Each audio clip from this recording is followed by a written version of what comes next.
Commentator and speaker and past guest of Take 15, Peter will be known to many of you, and his unique brand of seemingly bottomless knowledge, paired with irreverence and wit, means you will also likely remember him. An author of several books, to quote his bio, Peter is a geopolitical strategist, which is a fancy way of saying he helps people understand how the world works.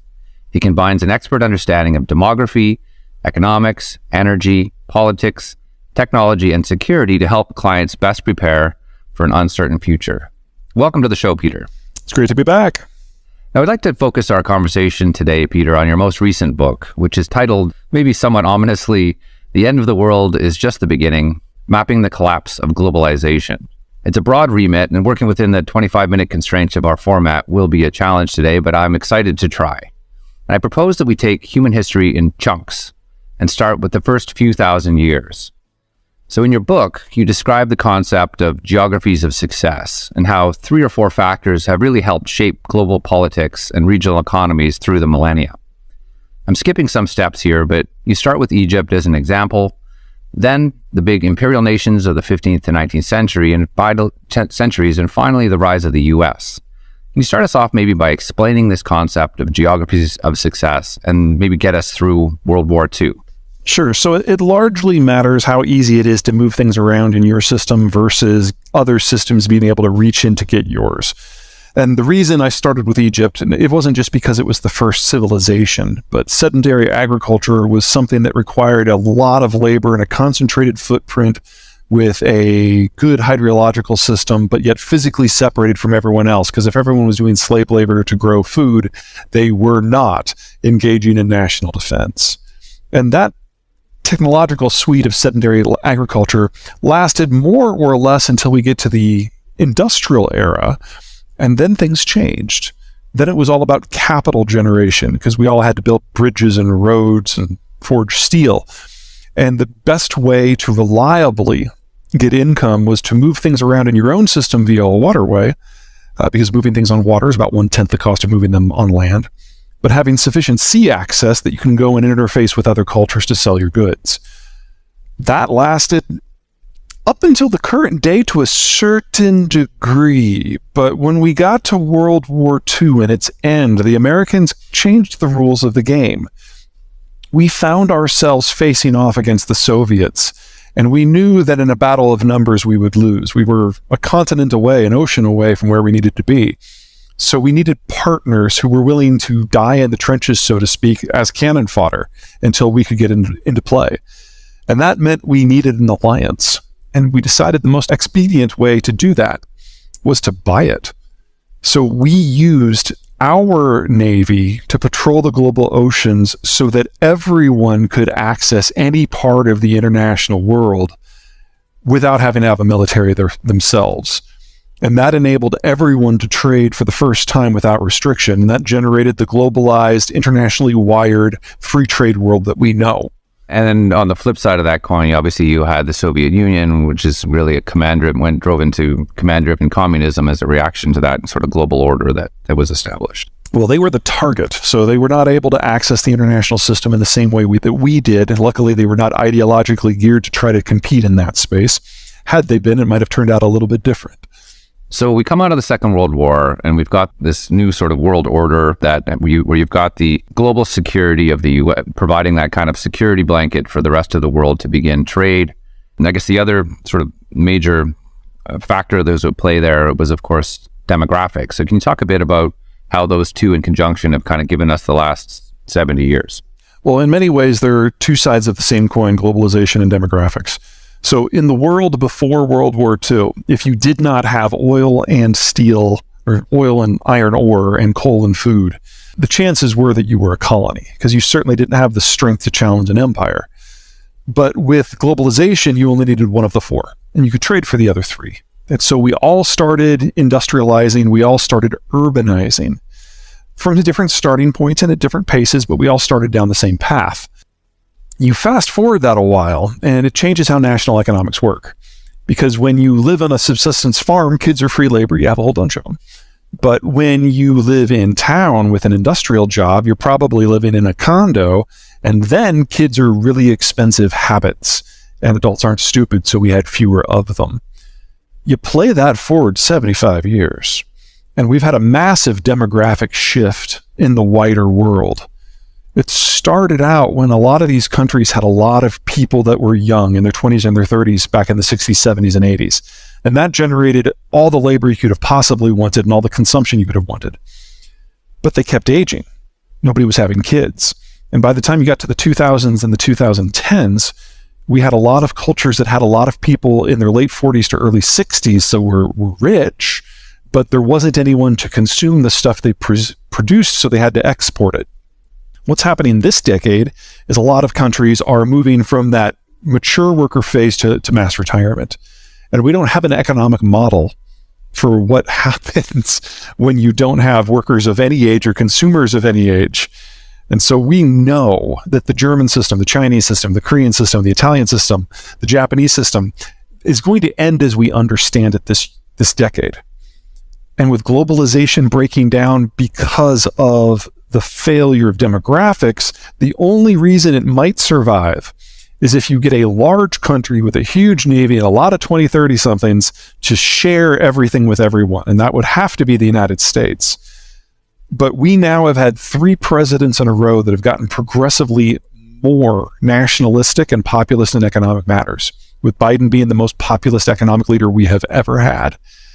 And betting that Biden or Trump or someone like either of them will continue to choose to sublimate American economic success in order to preserve the Chinese system, that's a bit of a reach. I guess in the current environment, I mean, it's obviously exacerbated by all of the other factors that have given us inflation with a capital I in current times. Sure. Obviously, I have to imagine that this isolationist stance can only exacerbate that. Absolutely. I would argue that the majority of the inflation we're experiencing right now is actually rooted in the labor situation. The baby boomers, which are the largest cadre, just not in the United States, but globally, are all retiring. On average, they retire actually before the end of the year. So we are well past the peak. We're on the downward slope now.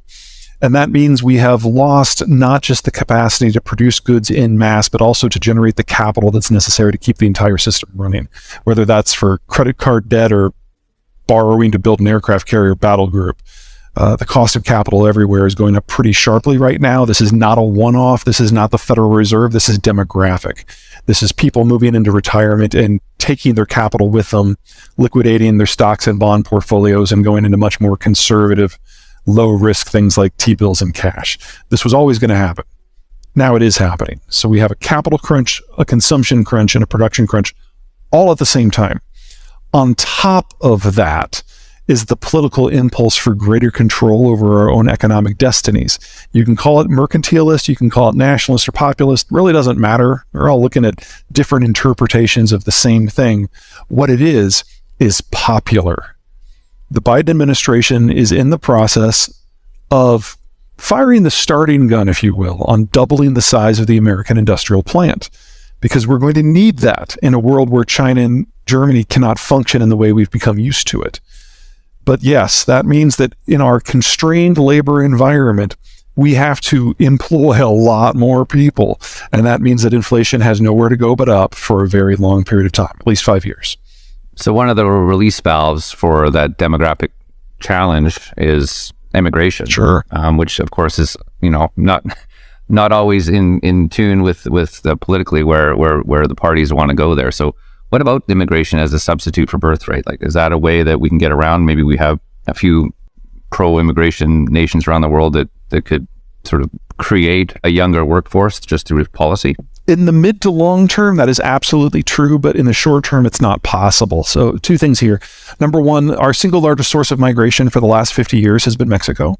But Mexico started down the road towards industrialization and urbanization just like everybody else. They just started later. They started in the early 90s.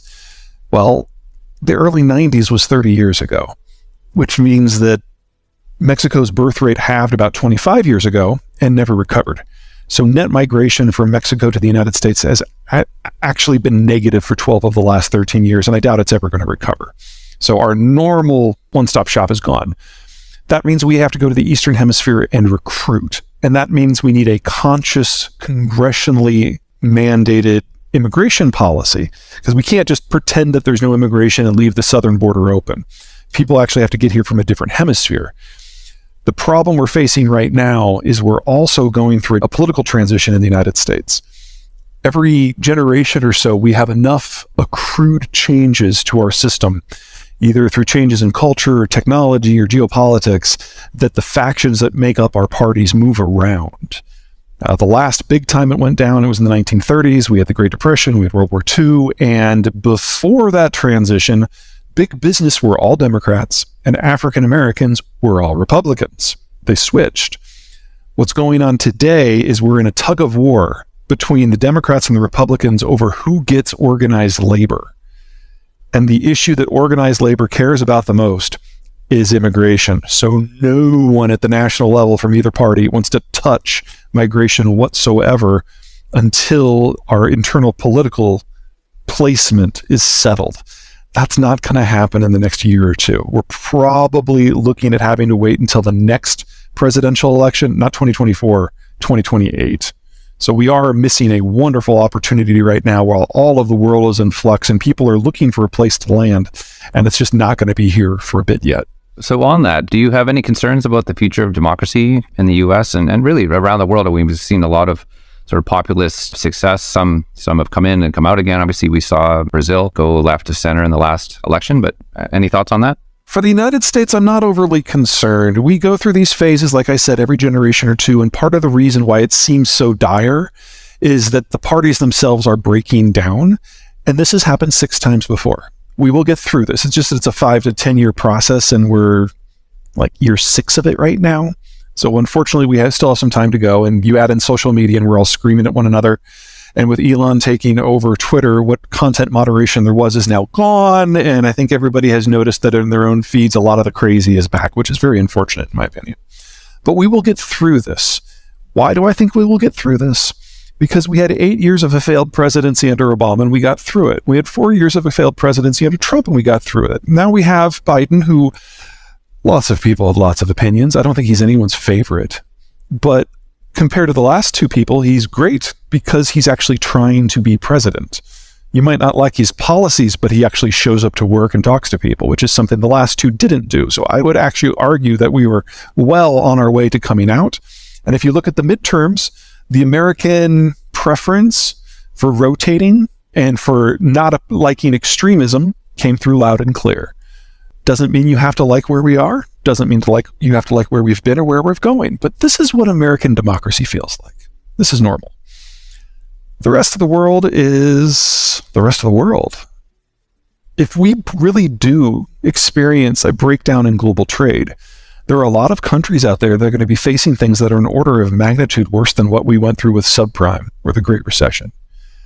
And the challenges to democracy in that environment are extreme. I would argue that the country I am most concerned about is Germany. Because of the Ukraine war, they have lost access to Russian natural gas, which provided them, in terms of their gross consumption, 40% of the total. And even though they've been able to replace the gas, it's an inelastic market, so natural gas prices in Germany are now 6 times what they were before the war. And Germany is not like the United States. We like to talk a good talk about how we want energy independence, but we really don't care. So we'll take it from Canada or Mexico or Saudi Arabia. We'll make some ourselves. If we don't think anyone's looking, we'll take some from Venezuela. But the Germans can't do that. They're in a more difficult neighborhood, and precision manufacturing requires reliability. So they work with large state-owned companies that export on fixed contracts through fixed infrastructure. And when that broke down, it didn't just interrupt their natural gas supplies. Those natural gas supplies also provide their electricity, and they also provide the inputs for their petrochemical sector. And the petrochemical output is not exported. It's kept in-house to undergird the entire manufacturing sector. So the entire German manufacturing model has basically collapsed. All non-ferrous metal processing has gone away. All fertilizer processing has gone away. We're already seeing automotive down by 1/3 without any change in demand globally. We are probably going to be looking at the end of the German manufacturing model in less than 2 years. What does Germany have going for it if it doesn't have energy, food, or manufacturing? This is a very different world unless you know your German history, in which case this is a very familiar song. And when the Germans feel stressed economically, things spin out of control in a very short period of time, and no one cares who votes for who. Hey. So is there a positive cone of potential outcomes circling the drain within 2 years? I know in your book, you did a good job of kind of mapping out how different parts of the world had progressed. They'd industrialized at different points in time. Some of them are going to sort of move through their peak demographic, the bulge in the python, so to speak, a little bit later than the developed world. What's the runway look like for all of this? Well, one of the big effects of globalization was it made countries' local geographies really not matter. The Americans took care of economic security and physical security, and if they do that, then you can do pretty much whatever you want.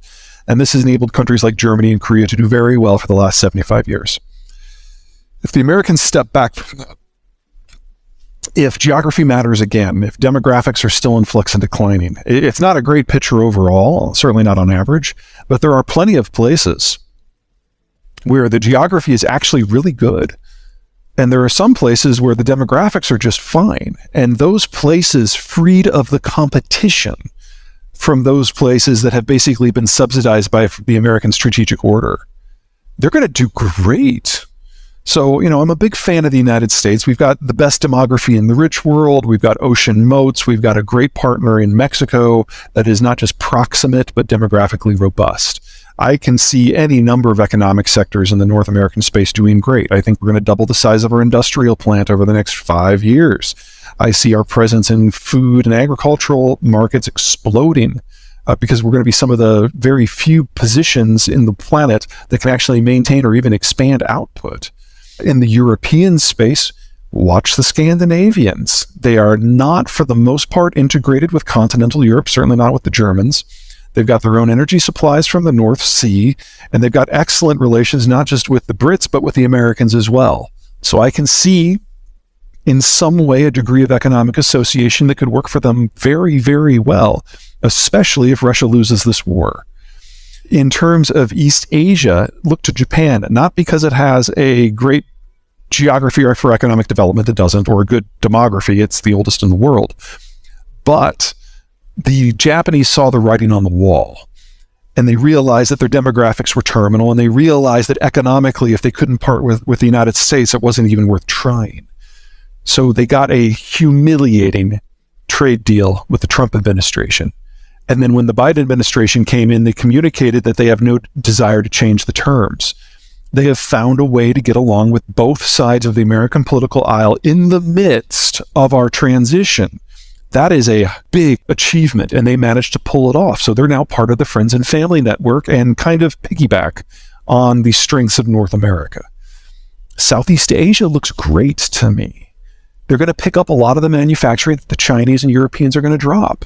And they're young enough demographically that they're going to be a powerful pole of consumption all by themselves. So don't think of this as the end of everything. Think of this as the end of a chapter.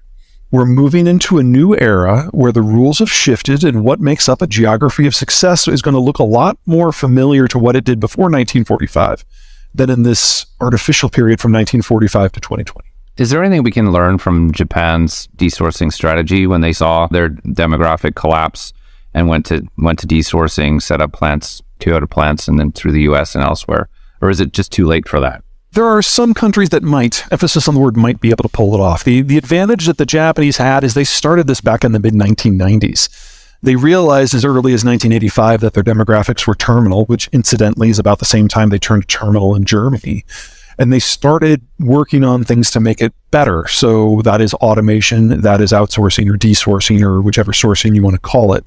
Making sure that other countries with better demographics, with consumption bases, have a vested interest in the success of Japanese companies. And they did it at scale. But it took them 30 years. What we're going to be seeing over the next 5 years is companies coming to this very late to the game. And it'll probably be a corporate-driven strategy as firms are desperate to get exposure to consumption bases, as opposed to a state-driven strategy like it was in Japan, where it was about national survival.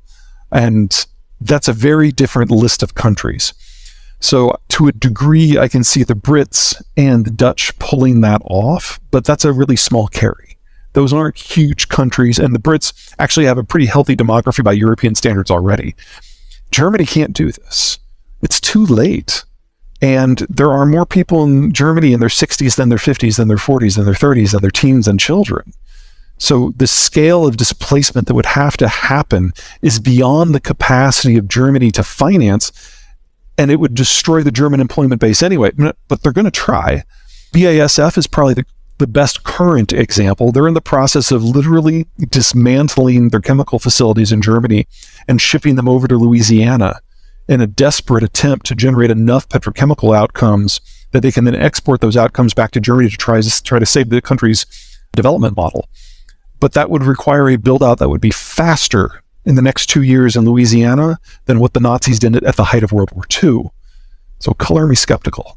So how does your framework of geographies of success and this failing globalization underpin Russia's motivations and possible endgame with Ukraine? Oh, yeah, that's pretty straightforward. So 2 things. Number 1, geography. The Russian internal territories are a big, flat, wide open. And the only way that the Russians have ever discovered that they can actually secure their borders is to forward position in some geographic access points between a few natural barriers. So, for example, between the Baltic Sea and the Carpathians, you have the Polish Gap, which is about a 150-mile wide access point. Try to get a military footprint in that gap. Same in Bessarabia, same in the Caucasus, and so on. So that's the why this war was always going to happen. In fact, it's already happened several times. The second question is timing. And the Russian ethnicity is flat out dying out.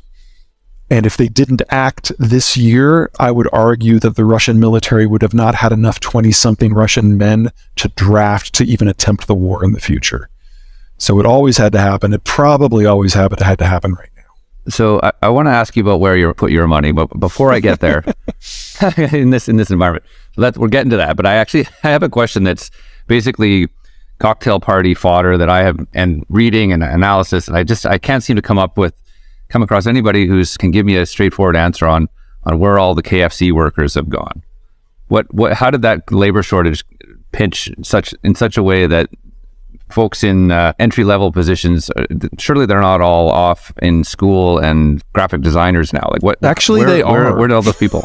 Is that the answer? Well, we've got 3 things going on. First of all, the baby boomers are retiring, and they are the largest worker cadre we've ever had. And they are the new generation that is coming in. Gen Z is significantly smaller. So number 1, we're losing our largest generation ever. Number 2, their replacement generation is our smallest generation ever. So this calendar year, that's a shortage of 400,000 workers, and that is disproportionately concentrated in the very high end that the boomers dominated and the very low end that usually people aged 16 to 24 dominate. That's where the gut is happening, and so that's why you're feeling the pressure at KFC. And then there's the third piece. We are in the midst of the greatest reindustrialization period in American history, and Mexico is in the midst of its greatest industrialization period in its history, all at the same time. So there's fewer workers available. The exposure is most heavily into that area. And the competition for people at the entry level has never been this fierce anywhere in North America in any age. All that at the same time, you have to use the kiosk. Yeah, that's right. I actually wanted to circle back to something you said a couple minutes ago there. You said that the U.S. was on track to, did you say double their industrial footprint in 5 years? Did I hear that right? You heard it right. The Chinese system is breaking down for a number of internal and external issues of part demographics. They're the fastest aging society in human history, and they're now admitting that they overcounted their population by in excess of 100 million people aged 40 and under. So it is already a country in advanced demographic collapse, and this is China's last decade period. Whether or not it collapses sooner is an issue of management and Ukraine war stuff, and none of that looks particularly good. So we're looking at losing Chinese manufacturing in total and German manufacturing in near total, more or less at the same time. So our choice is double our industrial plant or go without stuff. Americans love their stuff. The $100 trillion question, therefore, against this backdrop where you see the world economy is doomed in nearly, it seems like, every direction. Where are you putting your money? Well, I am not a CFA, so let's start with that. But before the Ukraine war, all of my stuff was in long-term plays. So I look for firms where their supply chain is within the United States, where the product is energy intensive in its production. Courtesy of the shale revolution, we have the cheapest energy and electricity in the world, where demand for the product is driven by demographics, and the US has the best demographic structure in the advanced world, and Mexico with the best in the world, period. And if it was exportable as well, that was kind of the trifecta. So I really like food processing, I really like energy processing and petrochemicals. Now, since the war has started, and I'm in time anticipating most of the Russian output to just fall off the market completely, I've also gotten very big into commodities, but you've got to be really careful in that space because most internationally traded commodities players are truly global. And so consider agriculture. If you want to get into ag, your default is to go with the big four, ADM, Bunge, that crowd. But their biggest assets are in Russia and Ukraine, and they're going to lose all of them. So I don't want exposure to that. You have to look at actually where the players are exposed in addition to what they're making. We're not used to thinking of geography when we're making investment decisions, and we're going to have to develop that habit very quickly. So we're down to our final question today. It's a two-parter. So what was your first job in the industry, Peter? And if you could go back and take yourself for coffee on your first day, what key piece of advice would you offer yourself? Well, remember, I'm not in finance. So my first big boy job was when I interned with the State Department in Australia, and I had a great time, but I knew 1 month in that this was not for me. I was never going to be a good bureaucrat. So my advice would have probably been to go back before that and tell my younger self to learn Spanish, because it's the number 2 language of the United States. It's the number 1 language of our primary trading partner. And over the course of the next 20 years, it's the fact that it's the number 1 language of the entirety of the Western Hemisphere is going to prove very, very useful. If you had an MBA and you were fluent in Spanish, there's a lot that you can do.